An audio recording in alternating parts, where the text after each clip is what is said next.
Today is an exciting day because in front of me is eRide Pro's latest and greatest, SR. And we are going to take you through how to get this unboxed and built and show you some of the features that this bike has. So without further ado, let's go ahead and start getting this packaging off.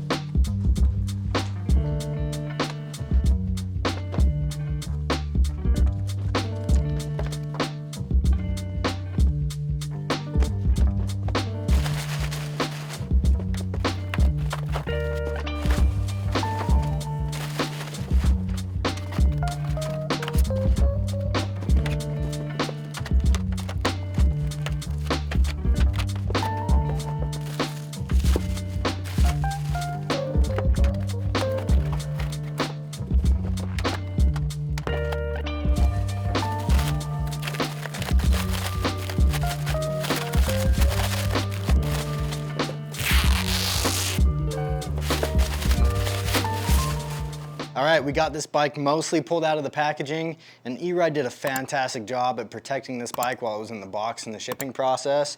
So now we can go ahead and get this pulled off, but before I pull it off of the box, I like to put the handlebars on the bike. That way nothing is dangling here while you're moving it. You don't scratch up anything or possibly damage some wires. So let's go ahead and get these handlebars installed first, and then we'll take it off of the box. So in order to install the handlebars, you take a 5mm Allen and pull off the stem.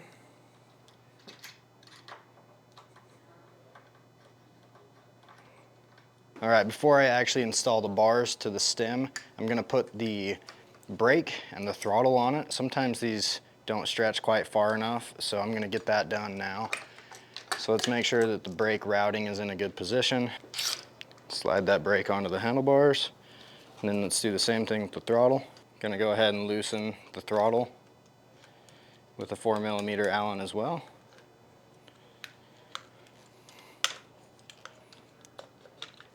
And slide that onto the bars. Now that those are roughly in place, I can go ahead and install the bar onto the stem. We'll grab our 5mm Allen again, go ahead and start putting the stem back over the handlebars.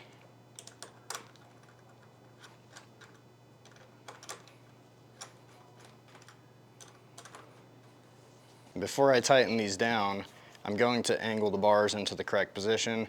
Now this is very much a rider preference thing, but I'll show you kind of my method to making sure the handlebars are in one of the best possible positions for the most performance you can get out of them. So to align the handlebars correctly, you want to make sure that they're centered. Luckily, eRide Pro's got some nice markings to accomplish that. So I'll try to get them to the most centered point, and then we want to get the pitch of the handlebar to be aligned with the fork tube.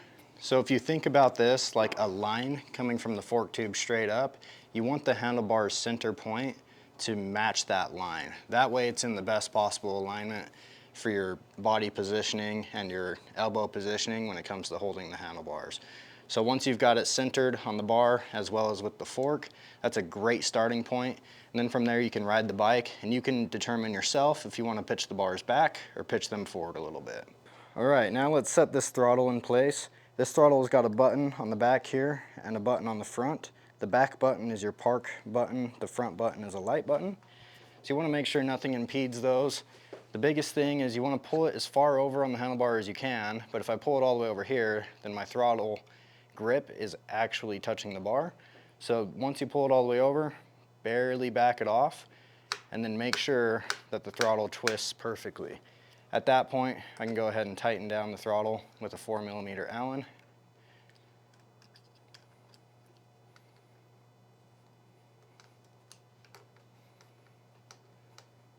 Now let's talk about brake lever positioning.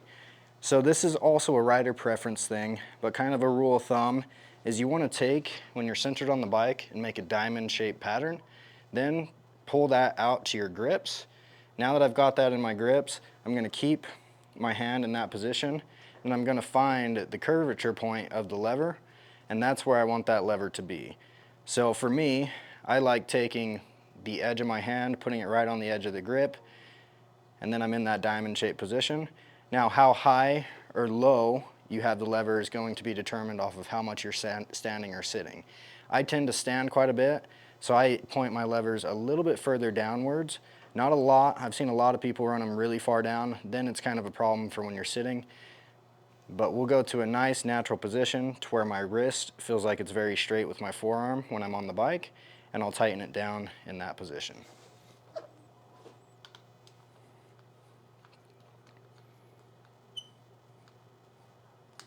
All right, now that I got the handlebars mounted on the bike, I'm gonna go ahead and undo these straps. Be ready because the forks will pop up.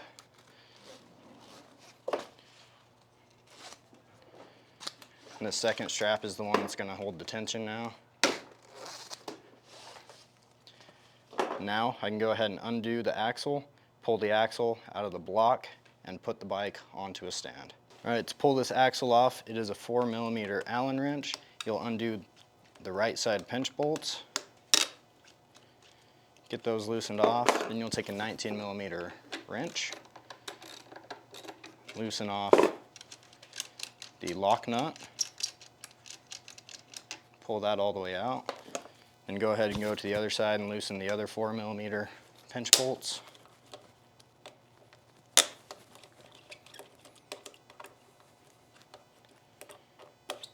And now you can slide the axle out of the axle block.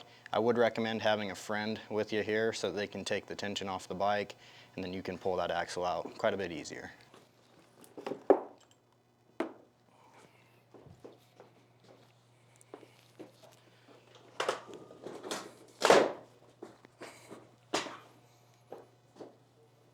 All right, now that we got the bike on a stand, let's go ahead and go through all of the parts and accessories that came with it that we're gonna get installed to complete this build. All right, this is the parts and accessories box. So let's go ahead and get that opened up.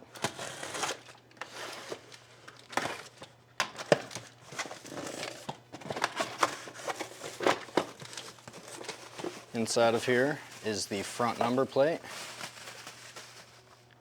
In here is also the display for the bike. E-Ride always provides a nice, beautiful color display. They also provide tools to be able to assemble this bike. They provide a lot of zip ties for putting on your number plate as well as putting wires where you want them to be. So that's nice of them to include those. These bolts here are for your front fender. And these bolts here are for your foot pegs. Here are the spacers for the front wheel. And here are E-Ride Pro's new platform foot pegs.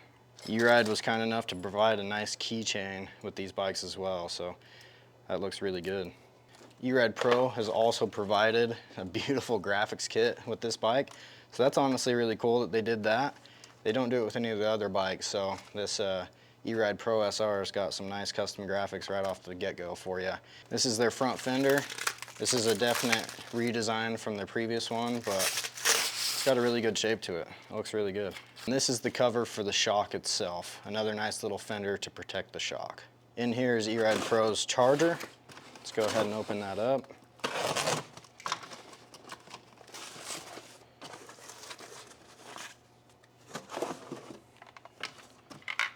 Looks pretty solid. One directional. So yeah, that is the 72-volt charger for their bike. All right, first thing we're gonna do is get this front wheel installed. Let's go ahead and put the spacers into the wheel itself. Then within the brake caliper, you'll want to pull out this plastic piece. That way you can slide the front rotor in. Then before I put the wheel on the bike, I am going to grease this front axle. You don't need much, just grab a little bit. Put it over the axle. Now we can slide the wheel in. Make sure that you align the caliper properly. Slide the spacers in.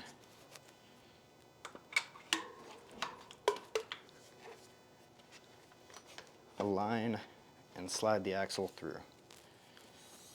Now we'll take the axle nut, put it on the right side. All right, now we're gonna go ahead and tighten down the axle. So take two 19s and then tighten both sides. Then we'll tighten down the pinch bolts. And you'll want to go back and forth while tightening these. E-Ride doesn't have a specified torque value for this, so just get it nice and firm. It doesn't need to be overly tightened.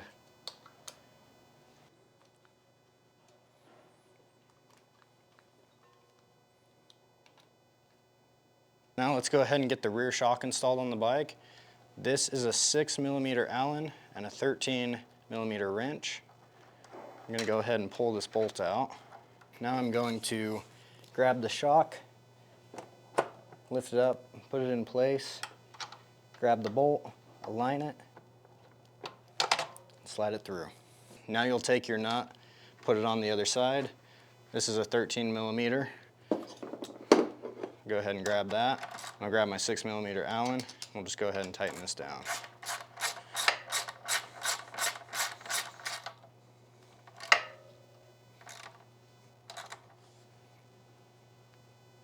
Now we're going to go ahead and get the rear fender installed on this. So I'm going to take my 4mm Allen, take all these bolts out.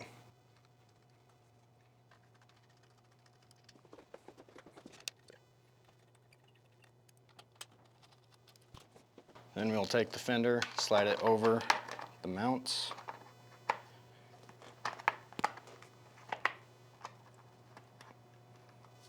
And reinstall the bolts.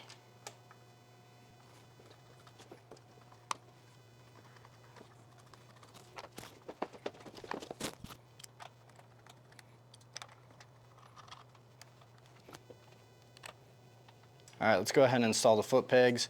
This is a 17mm socket.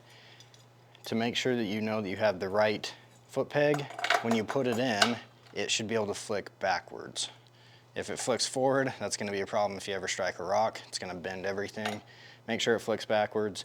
It is also labeled with an L for the left side. So let's go ahead and get that installed. Slide it through that middle position. Make sure it's sitting flat. Go ahead and put the nut on the other side and tighten that down. We're going to go ahead and get the front fender installed. There are 3 bolts. They're all 4mm Allens, and I would suggest putting a dab of Loctite on each one of these bolts.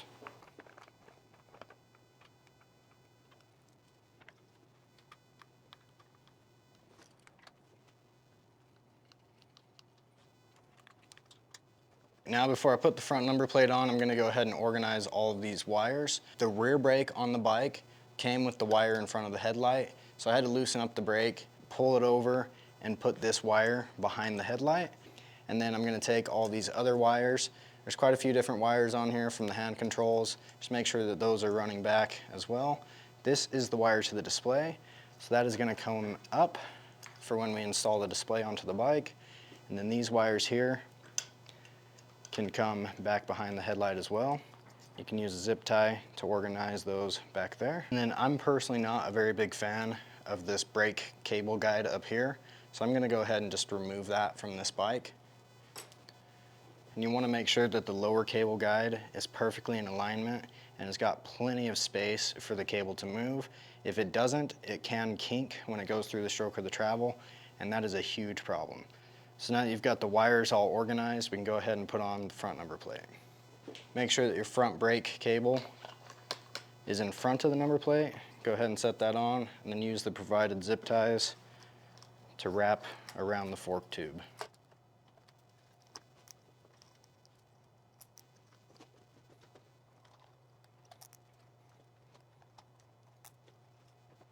The last step is getting this display installed. Let's go ahead and just put that over the handlebars. And I'm going to take and plug it in. If you remember from earlier, I ran this plug up. So I'm going to go ahead and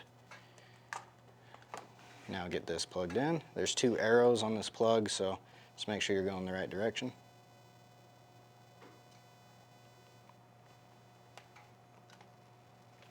And then there's 2 3mm Allens. Go ahead and tighten down the display. Oh yeah, fresh.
it is, the eRide Pro SR.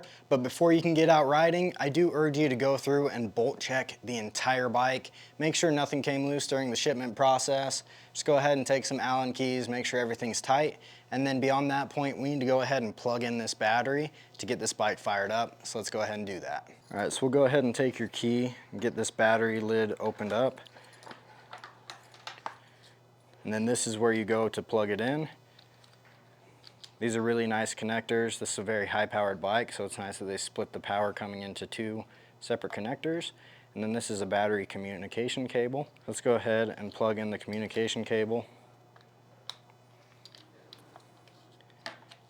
And then you take your pick on which one of these you want to plug the battery into.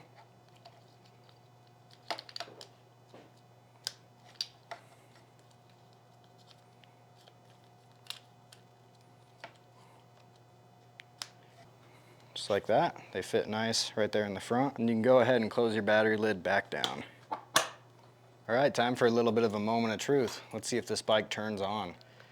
So if you flick this to the first battery position, this turns on the accessory ports. So your USB charging port and USB-C charging port here, those should both be active in position 1.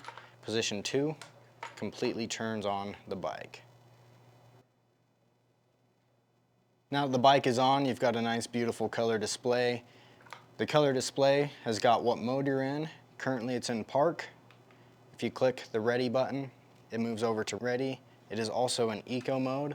So if you click the mode button, it will go to sport and to race, and then back to eco. So 3 different modes on the eRide Pro SR. This display also shows your time, which you can program. It's got 2 separate trips. It's got a trip A and a trip B. It's got an odometer, which is currently reading 0 miles on it. It's got how fast you're going in the middle in miles per hour currently. This can be switched to kilometers. And it's got your battery percentage in the bottom right. This triangle symbol here, this is the regen of the bike. This bike does have a regen button that adjusts how much regen you've got on the fly. It has got 4 different modes. It's got regen off, regen position 1, regen 2, and regen 3. Regen 3 is the strongest. Off is no regen at all. Below that is a reverse button. When the bike is activated, if you hold down reverse, it throws the bike into reverse. You have to be holding this in order to go backwards, but then when you twist the throttle, the bike will move in reverse. A really nice feature that this bike now has is the ability to put it back into park. So the same button that you use to ready up the bike also parks it and deactivates your throttle. On the other side of the throttle is a light switch. So if you go ahead and click this light switch, it will turn on your light. It's in a really nice convenient spot because all you have to do is take your finger off the lever, put it on the light switch, easy to turn on and off. There are 3 different buttons on the side of this display to be able to adjust the parameters within the display. If I hold down the bottom button on the right side, it'll bring me into the menu system. It'll show you some stats of your bike. If you scroll down with the middle button, you can adjust the level of brightness of the display. You can also adjust the time. To adjust the time, you hop into it with the bottom button, and then you can click and adjust what you would like to do. If you scroll back down again, you can adjust what unit the bike is in. It's currently in Imperial. It can go up to metric. You can adjust what language you would like the bike to be in, and it shows you what firmware the bike has on it. And then to get out of this display menu, you can either just let it time out, or you can hold back down the bottom button. These bikes come with fast-ace suspension front and rear. On the left side here is an air bleed, so you can go ahead and release the pressure that built up inside of the fork with that there air bleed. On the other side of the fork is your rebound adjustment. If you go clockwise, it slows the rebound down. If you go counterclockwise, it speeds the rebound up. And then right above that is a screw. That screw is to release the air pressure on the right side of the fork. The fast-ace forks on this bike come with Japanese seals. And on the right fork leg, utilizing a flathead screwdriver, is your compression adjustment. The fast-ace rear shock that comes on this bike has got a red knob for rebound adjustment and a blue knob for compression adjustment. You can also set the preload of the shock with the spring. All right, the eRide Pro SR also comes with a pretty awesome mobile app. So we're gonna go ahead and hop into that. If you hop onto the App Store and just type in eRide Pro, it should come up for you. I'm gonna click into this app now. Go ahead and it'll bring you to a screen. I need to find the Bluetooth on this bike. So I'm gonna go over to Dashboard, and then it says search for nearby devices. Let's go ahead and click on that. Allow. It's going to pull up a bunch of different devices here. You need to make sure that you turn the eRide Pro on. Once you do that, it'll pop up. Let's go ahead and connect to it. All right, now the app says initial password ERP123. So let's go ahead and type that in. You're going to be able to change this password later once you're actually in the app. ERP123, click confirm. Now I have connected to the bike. So on the dashboard side, it shows the controller temperature, the motor temperature, the state of system. If there's an error, this is probably where it's going to show that error. Shows what speed you're going, so if you're screen recording while riding the bike, this is some good data for you to see while it's going on, and where it's currently sitting with voltage, phase current, and motor RPM. Now we'll go over to the settings. This is where all of the adjustability of the eRide Pro comes into play. You can modify the Bluetooth settings here in the top and change your Bluetooth password right there. So it's a good place to do it. You can also activate and deactivate the sensors on this bike. So it's got a tilt sensor, a brake sensor. You can turn those on and off by simply clicking. Kickstand sensor, motor temperature sensor, thumb regen and thumb throttle. You can go ahead and activate if you would like to. And then it's got a bunch of different power controls. So starting out in eco mode, you can define how strong you want eco to be. So if you're a little bit more of a beginner, or you're putting somebody on the bike that has never ridden one before, you can turn the bike down quite a bit. I would suggest around 30%, let somebody really learn the bike at that point. Sport mode shows you how much it goes up from there. 80% is what it's currently set to, and then race mode is full beans on this bike. You can adjust how much power you want to have output wise. And then there's a master power control. This kind of applies to everything. So if this is at 100, it can go to 25 kilowatts in race mode at 100%. If you turn this down, it's gonna kind of bring down everything. There's a speed display adjustment. There's an eco mode acceleration, sport mode acceleration, and race mode acceleration. You can really define how the bike feels when it ramps up. That's something that you should definitely play with, is get a good characteristic out of your throttle feel. The acceleration is really going to be the place to do that. This is where you adjust how strong your thumb regen is off of that thumb regen lever. It's currently set to 100. You can also define the speed limit you want reverse to go. So if you want it to go to 20% of the bike's top speed, you can go ahead and throw it up there. 10% is a nice safe place to be.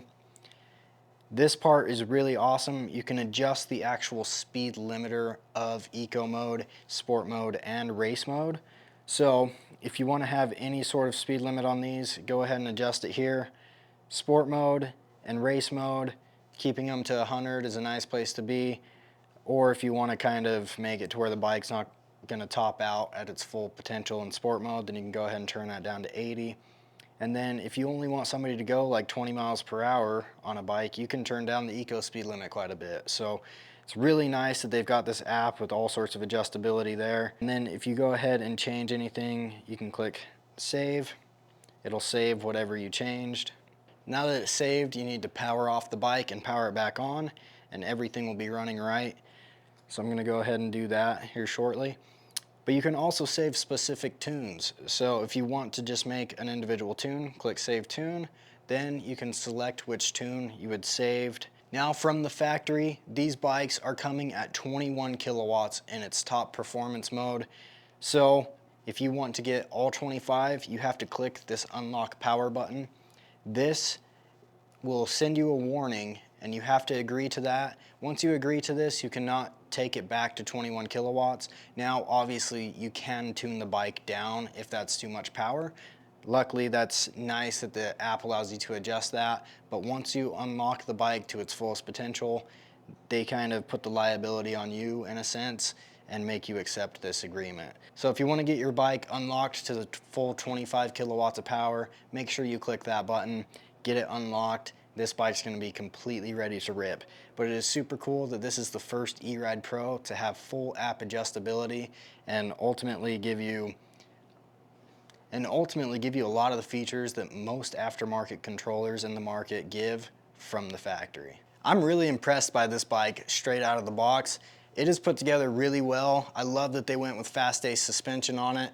I really like the tire options that they went with. They did an 18-inch rear and a 19-inch front and got you some really nice meaty tires for that.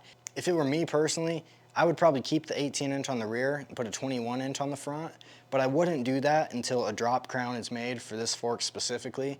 Once that happens, that's definitely what I'm gonna do to this bike because it has got big power. This bike pushes 25 kilowatts. And all of that's coming out of a 72 volt 50 amp hour battery, which is one of the larger batteries out there. Their E-Ride Pro SS 3.0 now has that same size battery, but it's not nearly as high output. This bike does weigh a little bit more than that bike, and that comes down to the battery, the controller, and the motor. All of these components are really beefed up, as well as much meatier tires on this bike. So E-Ride's claimed weight is 183 pounds. I'll put in the actual weight as soon as we put it on our scale.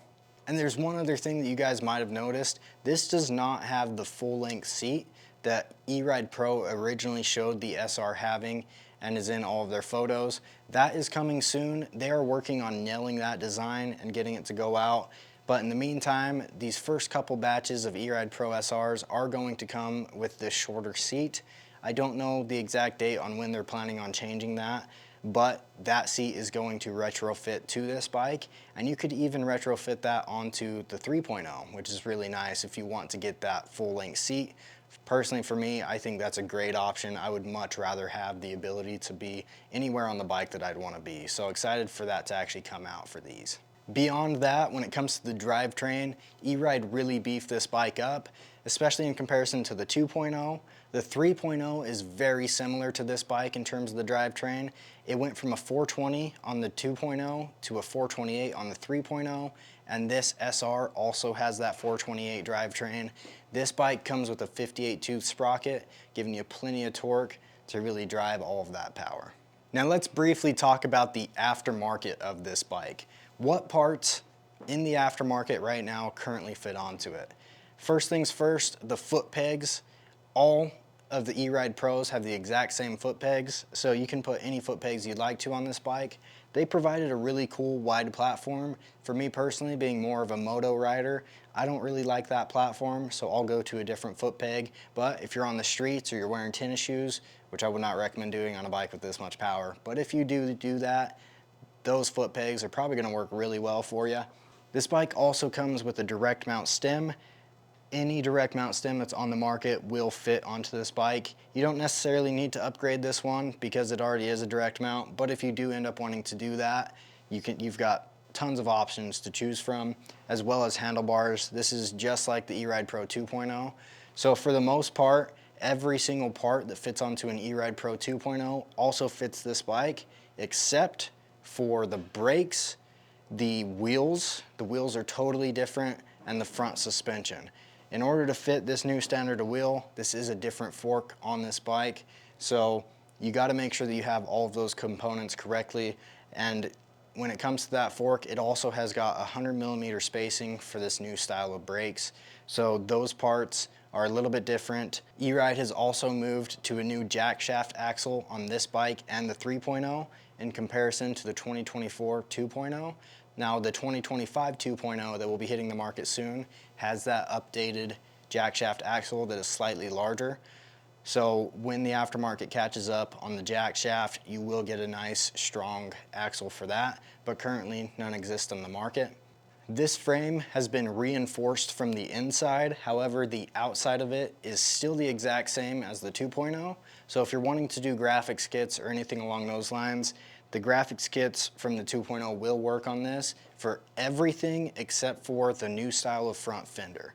So the manufacturer that you go to for getting a graphics kit for this bike, you need to make sure that they've got the E-Ride Pro SR front fender, because that is different. However, with this short seat, all E-Ride Pro 2.0 seat covers will fit onto the SR. Obviously, once we go to the longer seat, the Aftermarket will have to make seat covers specifically for that one. But if you've got the short seat edition, you can go and put a different seat cover on it if you'd like to. I'm overall really impressed by this bike because it's one that you don't really have to go and upgrade. eRide Pro really listened to the crowd when it came to building this bike, and they said, you know, I want all of these specific features to really appeal to the most broad amount of people that I can. So doing that direct mount stem at a higher rise, as well as a higher rise bar, throwing in this regen thumb, throwing in a bunch of different features and bigger, better brakes is really nice. Super cool that they went with an 18-19 wheel set. That gives you the option to, in the future when wheels are made for these bikes, be able to upgrade to either an 18-21 or a 16-19 while keeping one of your wheels, so you don't have to go and buy a full wheel set to ultimately get the right wheel sizes that you would like for your bike. But all in all, eRide Pro did a great job on this bike. I'm extremely excited to get out and ride it. This bike just looks incredible out of the box, and I think it's gonna blow my mind with how fast it is. To be honest, if you're a beginner rider, this might not be the bike for you. I would suggest looking more towards the eRide Pro 2.0 or the 3.0. Those bikes are a little bit less in power. They do have great power. That eRide Pro 3.0 has got an incredible amount of power for this type of a chassis. This bike is the race bike. This bike is the fastest. This is the beefiest. This is the gnarliest bike of them all. So when you ride this one, use caution. Do not start in race mode because this bike can easily get away from you. But aside from that, guys, get out there and have fun if you have one of these. We will be doing a lot of testing here soon on the production version of this bike, so stay tuned for that. We're really excited to see how it truly performs with how it is out of the package, and if there's anything that we need to do to upgrade it to get it up to that standard that we think it needs to be for a bike with this much power. So stay tuned. Thank you guys for watching. If you haven't already, please hit like and subscribe. That would go a long ways, and we can continue making these videos for you.